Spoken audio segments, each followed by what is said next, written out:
Thank you everyone for the opportunity of talking to you tonight.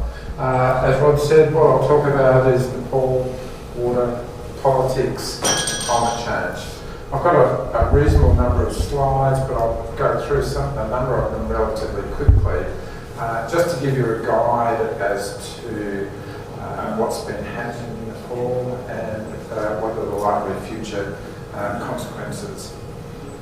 Just a little bit about me. Rod gave a bit of an introduction. So I've actually been involved in Murray-Darling Basin matters since Colin Harris was in the department a long time ago. But the last 2.5 years, since I retired out of the public service, I was encouraged to do some work with the International Centre of Excellence in Water Resource Management, and as a consequence I've spent quite a lot of time in Nepal over the last 2.5 years.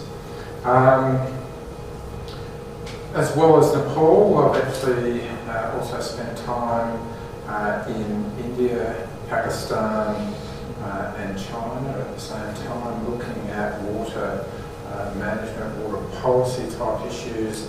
And so what I'll try and do as well is just give you a bit of a regional context to the sorts of issues that I'm talking about. So in terms of ice warm, we've been the last 5 years largely through South Asia, but obviously also in Africa. We've had people from California out to talk about water management issues here in Australia, which is why Nepal was very keen for Australia to provide support to them. But when I talk about Nepal, usually I've got comments about prayer flags and cultural sites of international importance and obviously mountains. But what I can assure you in terms of Nepal, and I'll go through its location shortly, water is critical to its economy, environment and social well-being. The sorts of issues they're facing at the moment is obviously irrigation viability, and structural adjustment as they move from small subsistence farmers trying to earn some dollars, water supply and sanitation, effective and efficient use of water in all sorts of ways, demand for clean energy and hydropower, water quality, water for the environment, and most importantly, climate change is really quite a serious issue. So where is Nepal? For those of you, obviously, Royal Geographical Society need to see it. It's a little country in here. It's about twice the size of Tasmania. South Australia is 7 times as big as Nepal. For those people that normally hear about it, you have Kathmandu here, Mount Everest here, and Annapurna there. What a lot of people don't realise when they're talking about Nepal is they think about mountains, but actually if you come off the mountains, you actually have what they call the Terai, and that's actually flat country which borders into India. So what are the sorts of regional implications in terms of more so the Himalayas rather than just Nepal? You have the Yellow River, Yangtze, coming out of the Himalayas. You have the Salween, Mekong, Irrawaddy. You have the Brahmaputra, the Ganges, and the Indus. So if you think about that in terms of population, it's probably close to about 50% of the world population. having water that's coming out of that region. As I said, I would just give you some slides. Obviously Mount Everest, Annapurna and flags. Nepal, Kathmandu. Kathmandu is a population somewhere between 4 and 6 million. If you go back 20 years, it was a few hundred thousand. And I'll go through some of the implications in terms of Kathmandu. It does have, within the broader Kathmandu Valley, 4 World Heritage Sites. So the temples and stuff are amazing. But from my own experience though, the big issue at the moment is population increase and pollution. Pollution's not as bad as Delhi, but on some days it's getting up here pretty bad. So what have we been doing in terms of exercise? Some of the geographical characteristics of Nepal, largely looking at irrigation, water and agriculture rather than mountains and trekking and tourism. So what you'll see as you move around is obviously high mountains or mountains and river systems, highly variable, but irrigation systems where you have, for example, in this one here, 79 hectares and 278 families. So you can imagine the sorts of intensity of survival and subsistence farming in terms of this sort of stuff.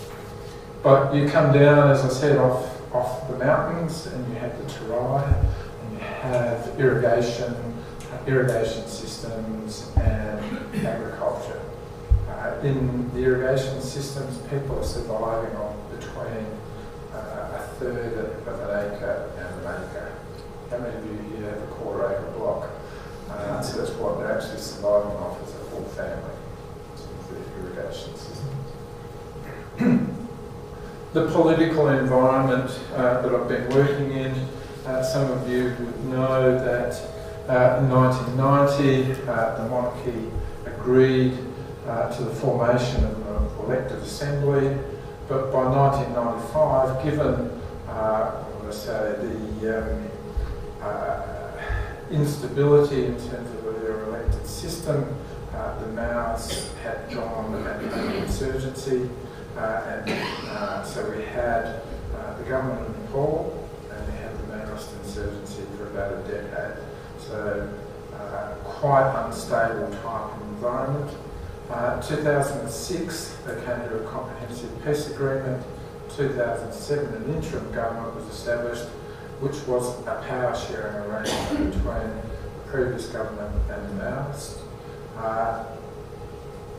Became a republic in 2008, and they were just starting to get on top of what's happening in terms of the country, etc. And they had the 2015 earthquake, and I'm assuming most people had heard about the sort of size and ferocity of that earthquake.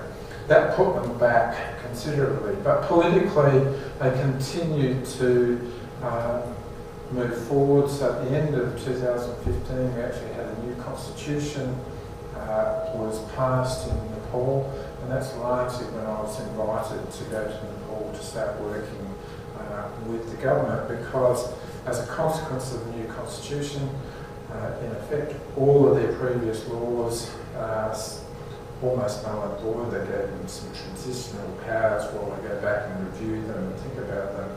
But more importantly, they went from a national government to 3 tiers of government: the national government, a provincial government, and a local government. And you can see from there, they've just had elections in about June, July 2017 for local government, and in December last year they had national and provincial elections. And so when I was there in February, the first of the chief ministers for 7 provinces, actually the provinces don't have a name yet, they're called Province 1 to 7, and they've just established the assembly for each province and appointed a chief minister, equivalent of premier. And so that's where they're at the moment in terms of trying to think about how they're going to manage their whole economy, their whole system in a period of transition. So what are the sorts of issues that we've been talking about? Drinking water in the urban environment. Kathmandu, about 30% of Kathmandu has water distribution systems. If you turn on tap, it'll come out. The rest of the people survive on tankers, or as you can see, the wells and some of the pumps that they use in the village centres. Well, this is actually right in the middle of Kathmandu. However, Asian Development Bank has just funded a major water distribution system called the Melamchi project in Kathmandu. So they actually have a dam outside of the valley, pumping water. They actually have a tunnel bringing water from outside the valley into the valley, and it will then provide a water distribution system to about 90% of the population of Kathmandu. Interestingly, the last 2 years or the last 18 months, almost every street in Kathmandu has been the subject of a water supply system going through. So the dust and everything has been absolutely incredible. So when they finish the Melamchi project, we'll have 27 kilometres of canal and tunnel system, bringing water from outside the system and bringing it to a new treatment plant and then distributing it across the city. What they're hoping is that instead of having poor quality water, they'll actually have internationally accepted standards of water supply. However, it will depend on whether they can actually maintain the security of their water supply system. So if there are people taking water, etc., the security of the water system falls down and you actually get water quality issues throughout the whole distribution system.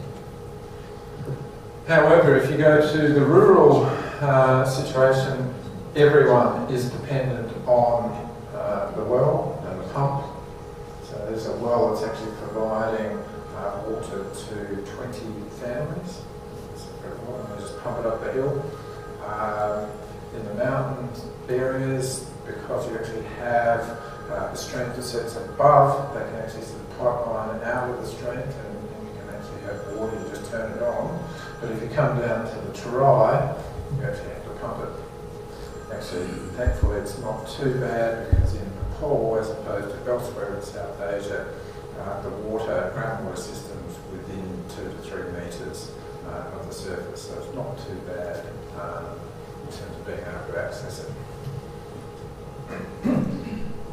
I suppose the things I should point out, actually I might go back, the problems we have in terms of groundwater in the mountains is that due to the earthquake, geological movement, and many of the spring systems actually dried up. And so they've actually been trying to find where is there water, etc., to be able to replace a number of these. In the Terai, well, they actually haven't had big problems yet. Nepal, if you go to Bangladesh or Rajasthan, 80% of water in Rajasthan is actually groundwater, and 80% of their groundwater systems are now currently over-allocated and subject to arsenic and heavy metal pollution. Exactly the same in Bangladesh. And if you go to Pakistan, the problems in southern Pakistan is the groundwater is highly saline. So you've got all sorts of groundwater problems. Thankfully in Nepal they don't have that because it's so far up in the system, but certainly it is an emerging issue that they need to worry about. Water quality, I have to say if you go to Kathmandu and you go to the Bagmati River, which is traditionally their most important cultural asset in terms of Kathmandu, and it's why most of those World Heritage sites are there. It is now largely a cellar. If you have the monsoon flows, it's fine, but in the dry season, in the monsoon you can have have 400 megalitres an hour go through the river. In the dry season, it can come down to 40 megalitres a day, and almost all of that is sewage outflow. We've just, Sorrow and others have been doing a whole lot of environmental work trying to find out how you maintain ecological values in that sort of system. Really hard. Next one. Small irrigation districts, as I said, real problems in terms of viability, and I'll explain later, climate change is really having a significant effect in terms of those small villages. The sorts of areas, as I said, 60 odd hectares and 270 odd families. During the dry season, they actually get out there with their hose to put the water back into their canals, so it will actually provide water during the dry season for irrigation purposes and drinking. So significant issues in terms of where you go in terms of just irrigation technology. The other issue in terms of these sorts of systems, because we've now seen climate change starting to take effect, previously, and I'll go through it in a minute, we've had glacier melt, etc., that's provided across water supply. That's now changing. Glacier melt is now not occurring as much, and you actually have a dry season when the river actually dries out. So I've got a river there that is probably, at peak of the monsoons, 200 to 300 metres wide. When we were there in the dry season, we were taking one large step and stepping over it. In the Terai, there was an irrigation district of about 600,000 people dependent on that river system.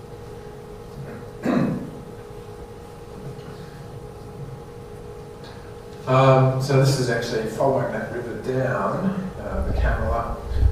Here you can see what it's like near where it goes across the border into India. You have an irrigation system, so you have the river coming out of the mountains, and they have these types of weirs there. It was built about 40 years ago. You can see the sediment there in terms of what it is, and that's the main irrigation canal. The interesting thing for me at the time was the outlet to the irrigation properties is about that location there. So you've got, in this case, nearly 300,000 to 400,000 people trying to survive off that irrigation system.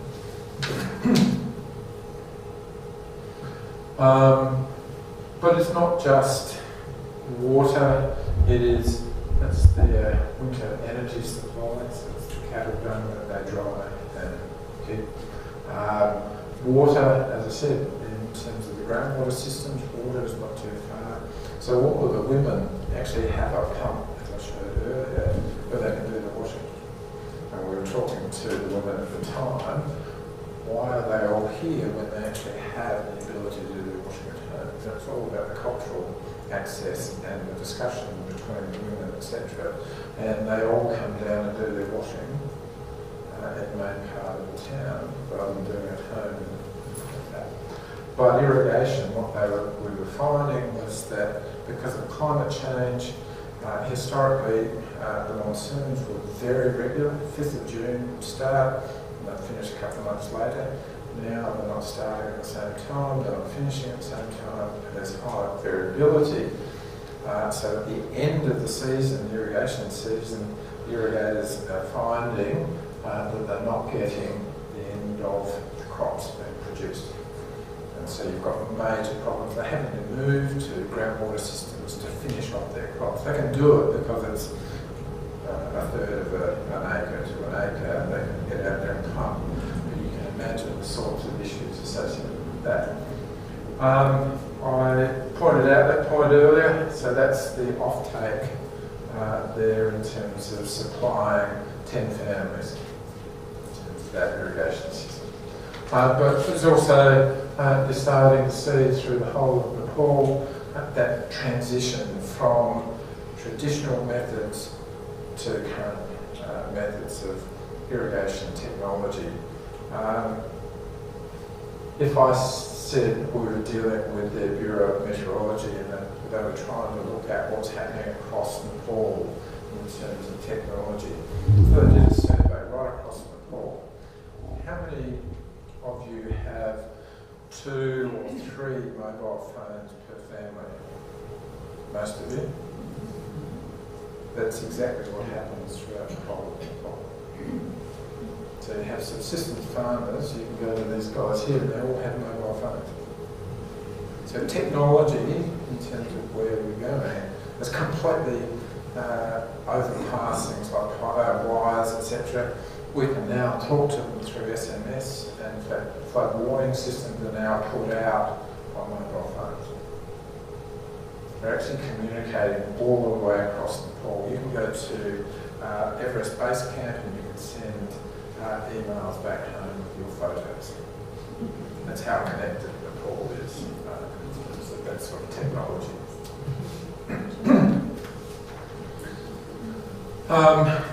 As I indicated, some of the other issues it's facing because of this change from monsoonal patterns and glacial melt to periodic rainfall events, river training and erosion management is critical right across the lower parts of Nepal as well as the high country.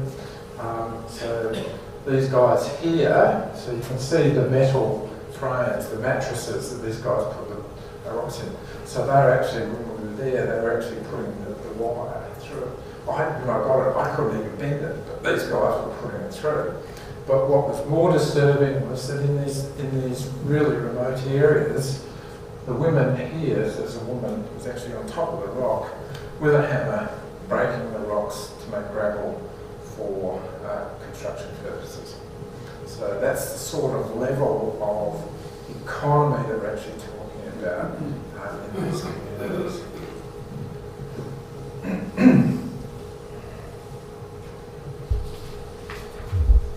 Infrastructure maintenance, clearly a really major issue right across the country. They've had big World Bank, Asian Development Bank, etc., Japanese investment into irrigation systems, major dam systems. In this case, it's a major hydro offtake. But once the grant's given, when your rural people are living off less between $1 a day and $1 a week, their capacity to pay for infrastructure maintenance is almost zero. So what we're having to look at in terms of water policy is how do you set up these systems in a way in which it can be managed into the future, recognising that capacity. And it's not just water infrastructure. That's in one of the major cities, population of about 1 million people. That's the sort of road infrastructure. This one, the Japanese built major road, and because of the erosion events, it was taken out for weeks at a time. So, as I said, climate change is probably the emerging issue throughout the region. It is becoming a regional issue. As I say, what we're seeing, and I'll show some data in a minute, is related to climate change. We're seeing that the discharge in the river systems I talked about to nearly half the world's population is moving from glacier snowmelt into just rainfall events. And rainfall events that are not as consistent as they were previously in the rainfall record. So the monsoons have become highly variable with peaks and troughs, and what that's leading to is significant floods, erosion events, landslides, but also drought. So what are the sorts of issues out of regional context? So So this is current heat stress. So Delhi is about there. Most of Pakistan is in there. So that's currently. And you've probably heard about Delhi having lots of days over 40 degrees. That's what it will look like in 2050, given one of the more benign climate change scenarios. So you're talking about having over 30 to 40 days in this sort of period where the temperature will be over 30 degrees. The minimum temperature will be over 30 degrees. So you can imagine the sorts of heat stress, evaporation, people problems, etc. that it's going to create. So quickly, changes in glaciers. People say, okay, what is happening? 1921, same site as close as they get, 2007. A different glacier, again photographed by George Mallory, 1921. Same glacier, same spot, 2007. But just to give you a bit of an idea about the size of what we're talking about, there is that location, and there's one of the climbers climbing up one of those icebergs. But as with anything that's happening in terms of climate change, it's not consistent. So we have through here quite significant change in terms of loss here, but we have, unfortunately, the Karakum anomaly, where it's actually increasing. So glaciers are actually increasing in that region. So it took them a little while to work out why, but effectively the heat is coming up through the monsoons, up through India and what have you, and hits the range there, and so we're seeing changes there, and the westerlies out of Middle East, etc., also coming through, bringing heat. But as you can see, the way the mountains and the way they spread, we actually still have this region just in there where it's not being affected. So that's the weather patterns, but probably one of the bigger issues coming.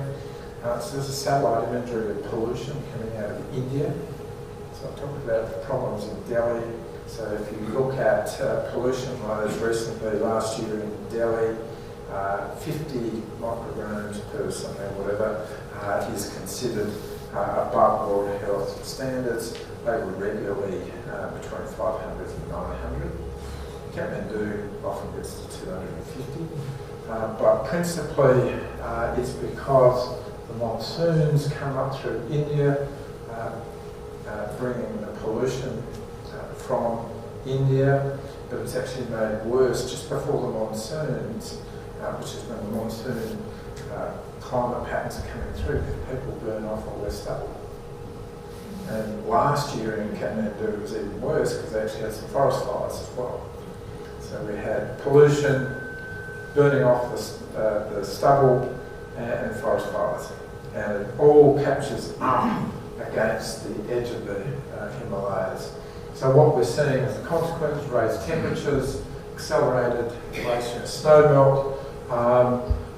Obviously the health impacts are going to be enormous over time and reduce crop yields. And we say, okay, why is there this glacial melt? And it's, to a certain extent, it's because of the carbon that's coming out of the atmosphere is going onto the white snow. And what happens with black environments versus white environments?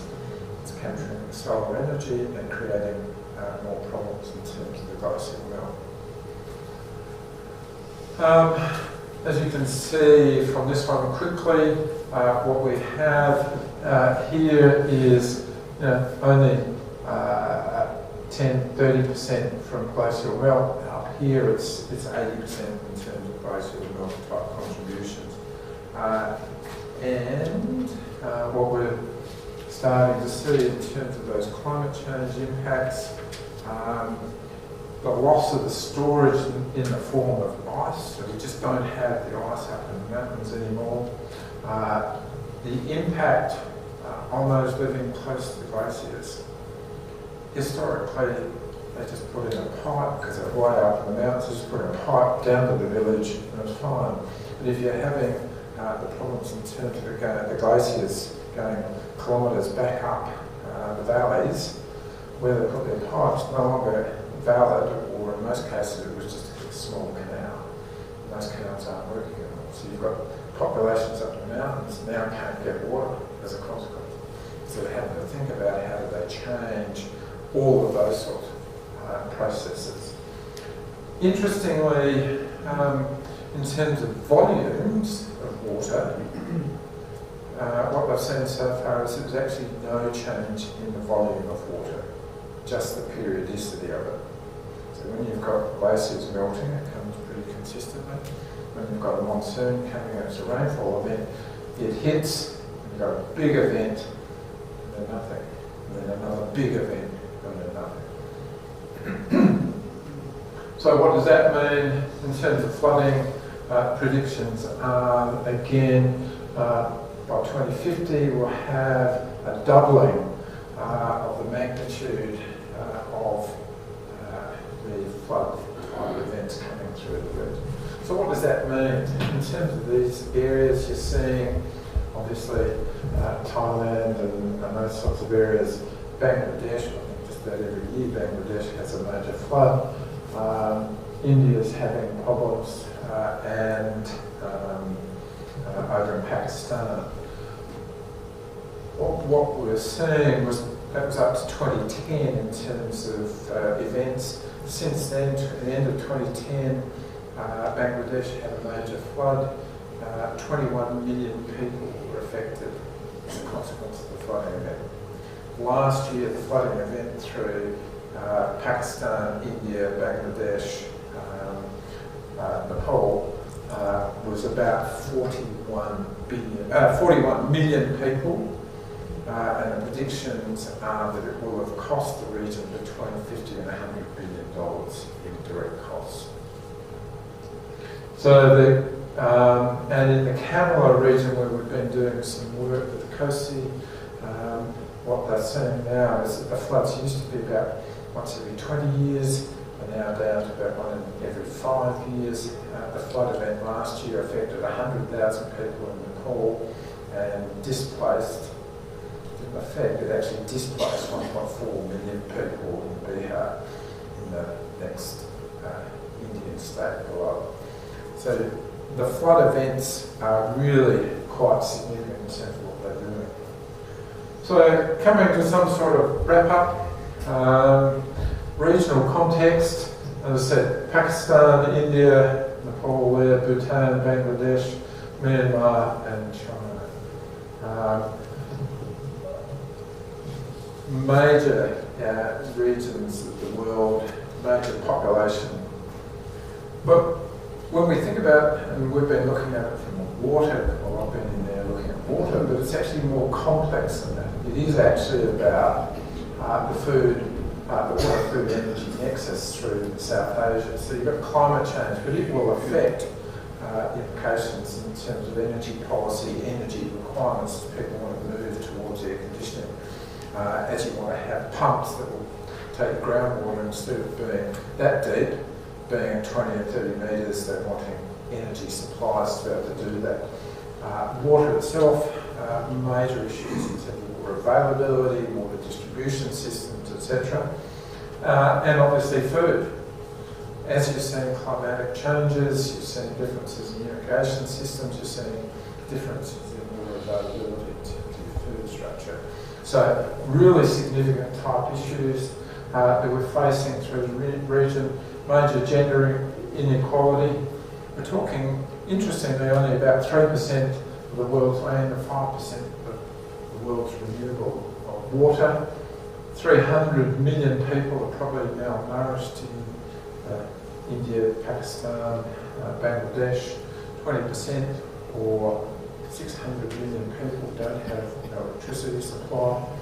70 to 80% of food production depends on groundwater throughout the region, and from what I've observed now travelling throughout the region quite extensively, almost all of the groundwater systems are being depleted at an astonishing rate, just because of the population numbers. So we've got 5% of land feeding 20% of the population. 25% of the world population excluding China, and 95% of the water is used by agriculture. So what does that really mean? So we can actually look at it. You can see in terms of Bangladesh, agriculture is critical, but there is still an urban requirement.